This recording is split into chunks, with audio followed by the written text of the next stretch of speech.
Hello there, and welcome to World Schooling with Queenie. Today, I thought that I'll share a very interesting conversation that I had with a friend, with you guys. And basically, I was chatting with a friend, and she's a teacher, and she asked me if I have accomplished, what I have set out to do with my boys in terms of world schooling. And that really got me thinking, because the whole time when I was shooting my videos and sharing stuff with you guys, it was from a parent's perspective, and I always had in my mind that I was talking to another parent of children. And but when she spoke to me from a teacher's point of view, it made me think really hard, because I had to put myself in her shoes, and and think about things in a way that is quantifiable. And that's me moving into teacher mode, okay? Because in a teacher's mode, you would think about things that are measurable, outcomes that are measurable, like assessments and tests. And I don't do that personally in my class, because as a preschool educator, as an early child educator, a lot of the assessments comes from observation, and it is more of a qualitative data where I share observations and my interpretation of those observations. And so, but because I knew that she was coming from an elementary or high school point of view, she'll be looking things that she can measure with a test or with an assessment of some sort, or some way that you can measure progress. And so my mind went into that mode, and I suddenly didn't know what to tell her. And so I had to deconstruct the whole thing, and it's really good, because it puts me in a position where I really have to question myself, and to distill everything that I've observed and everything that I've learned into something that is manageable. And what was the word that she used? But yeah, in any case, in something that is more um, into concepts that are easier for people to understand. So um, I was thinking about it, and I told myself, I asked myself, if there are 3 or 4 skills that I can teach my child, or if there are 3 or 4 qualities that I can develop in my children, so that they can become successful in life, what will it be? Okay, so I've identified that I've always wanted them to learn how to be happy. Now, it's not that, if they don't learn how to be happy, it means that they will be sad. It's just that I think a lot of times, um, a lot of people I know have very low EQ, they have very low emotional awareness. And so when they are sad, when they go through insecurities in life and anxieties, they don't know how to lean into it, they don't know how to handle it. So they think that they can solve all their sadness and their problems by making themselves happy. And when you do things like that, you tend to resort to some very unhealthy ways of making yourself happy. Some people go shopping all the time because they feel that makes them happy. When they're stressed up, they just go shopping. Um, some people, um, some people eat all the time. When they are unhappy, they just eat to be happy. Some people drink excessively. Some people smoke excessively because it helps them calm down. It helps them to be not sad, and therefore it is equals to being happy, which is not. So a lot of people are emotionally um, unaware of of where they are in terms of their feelings, and how to address it and how to deal with it in a healthy way. So I want my boys to be able to do that, so that they can ride through the times when they are anxious and sad and frustrated and angry, and be able to look at it as part and parcel of life.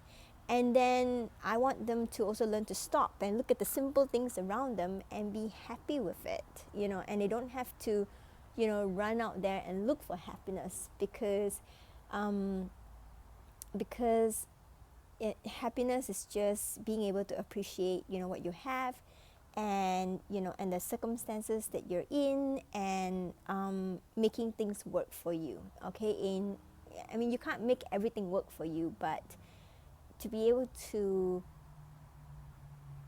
know what is important to you and to make those work, okay? And everything else can be a mess, and they can still find happiness if they know how to do that. So yes, I do want to teach my boys how to be happy. Secondly is I want them to be healthy, okay? Because I think happiness and health is the two number one things. uh, yes, and I can't say one is more important than the other, but they're two just as important in life, because if you want to be happy, you can do that if you can enjoy good health. If not, nothing's going to work. So I look around me in Asia, not so much in Europe, but a lot in the US, where people don't. I know a whole bunch of PhDs, doctors, like medical doctors, who can't even cook their own meal. And that's just really sad, because all the wealth in the world, if you have that but you don't know how to take good care of yourself, it's going to mean absolutely nothing. So I want my boys to learn how to be healthy, and being here, we are conscious of what we eat and how our body feels after we eat certain foods. And we are looking into our diet a lot more closely now, because we're not like before. We're not rushed, we're not hurried, where we just gobble food down and then just move on to the next meal and next thing. Here we are a lot more purposeful. The boys are so much more engaged in marketing process. I mean, we do grocery marketing almost every day or alternate days. They help me pick up fruits and vegetables. We make a lot of decisions together with regards to what to buy, and and they help out a lot in the kitchen, and they prepare their own meals. So I think that this is a very good opportunity for children to learn how to be healthy. It's to be involved in their own meal prep and to be aware of how certain foods make them feel. Also, so happiness is one thing, health is another thing. The third thing that I really want them to learn is resilience. And again, resilience boils down to a few skills, okay? Because resilience is important because life is full of challenges. You cannot run away from that. But if you have the skills to bounce back from your challenges, and to use those challenges to make you a stronger person, to help you develop more skills to be even more adaptable, then that is the best way to do it. Because I look around me, and I was at Vons today, and half the counters were automated. You can go check out yourself without a cashier. And McDonald's in Europe is automated. The whole store is only run by one or two people, and that's it. Everything else is automated.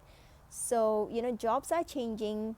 There's not going to be many jobs anymore, and by the time my boys grow up and join the workforce in 10 years time, maybe, or less, a lot of things would have changed in a decade. A lot of things would have changed. And if they're not adaptable, if they're not resilient, they're not going to make it, okay? If they are adaptable and they're resilient, they'll look around and they'll figure out, okay, so I need to keep myself current. I need to do this course, I need to develop that skill, I need to do this, I need to jump over that hurdle, I need to overcome this problem.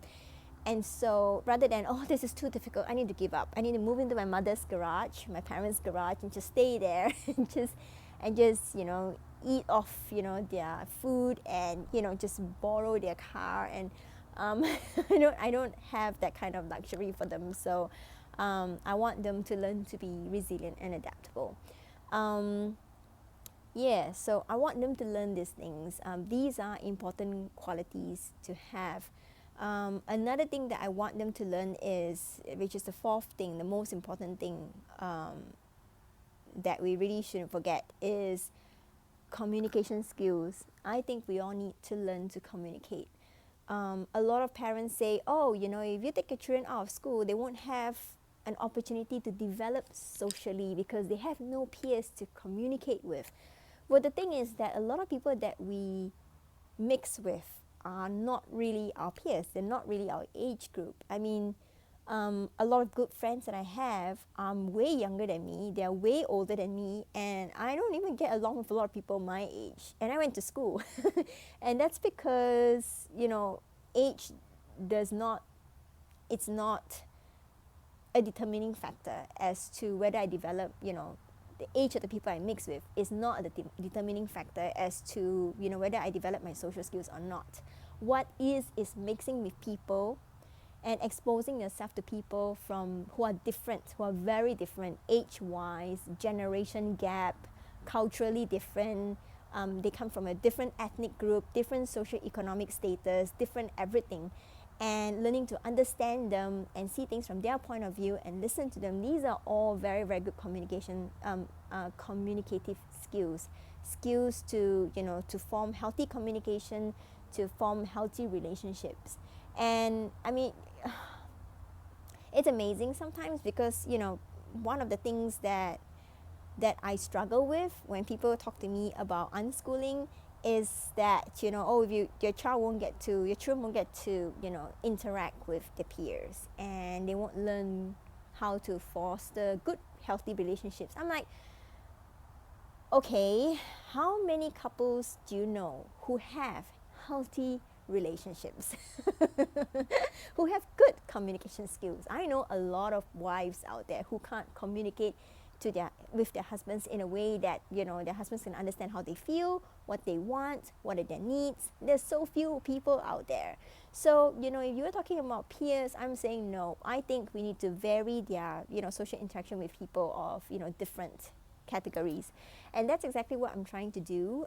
So if you're asking me, or, you know, when my friend asked me earlier today whether I have accomplished what I've set out to do with world schooling or unschooling, and I've identified that these are the 4 things that I've always, you know, put a lot of emphasis on and that I want to do a lot more right now. I can say that in the past 3 to 4 months that I've taken them out of school, I can see so much progress and improvement in terms of their happiness level, and how they're able to manage their anxieties much, much better. I see a lot of improvement in terms of their health awareness and what they eat. I see a huge improvement in, you know, in their resilience level, because they're able to, when they come across a problem, they're able to stop and think and evaluate the situation and think about it from different viewpoints, rather than, oh, it's too difficult, you know, I can't do it, you know, let's just put it off for another day. Right now they're a lot braver when it comes to addressing, you know, problems. And it's just not just like huge, you know, problems, but they're just everyday problems that you see every day, you know, that a lot of us don't pay attention to, and we tend to sweep it under the carpet, and then one day it explodes kind of problems. And there's so much more harmony in our relationship right now. You know, we take time to stop and communicate. Both my boys are arguing less now. They take time to sit down and explain their point of view and see each other's point of view. And yes, we are joining a local community group here for hiking. There was supposed to be an event yesterday, but it was raining heavily, so it got postponed, and we will go for the next one. But that will give us a lot of opportunities to socialize with people of different age, from different walks of life, different professions, and I think that's really important. So yeah, in the last 3 months, I have seen them grow tremendously in these 4 areas. And I would say that even in the last 4 years, you know, the progress hasn't been as much as the last 3 months. So if you're going to ask me if I've seen a lot of improvement, yes, I have. With regards to academic skills, okay, and this is like a bonus point that I wasn't expecting. My elder son is dyslexic and he doesn't like to read. He's just totally put off by reading. And you can see that when he has to read something, you can see him breaking out into like cold sweat. He gets very anxious, his shoulders tense up, and he's trying to focus, and he's trying not to make it look like he's struggling. But yeah, so right now he's learning to read, and he seems to be enjoying the process. So this is like a byproduct of, you know, understanding your anxiety levels and managing it better and slowing down significantly. And I don't have to push him at all. You know, he just reads stuff, he writes stuff down, he records things, and when he can't, he takes pictures of it, he documents it.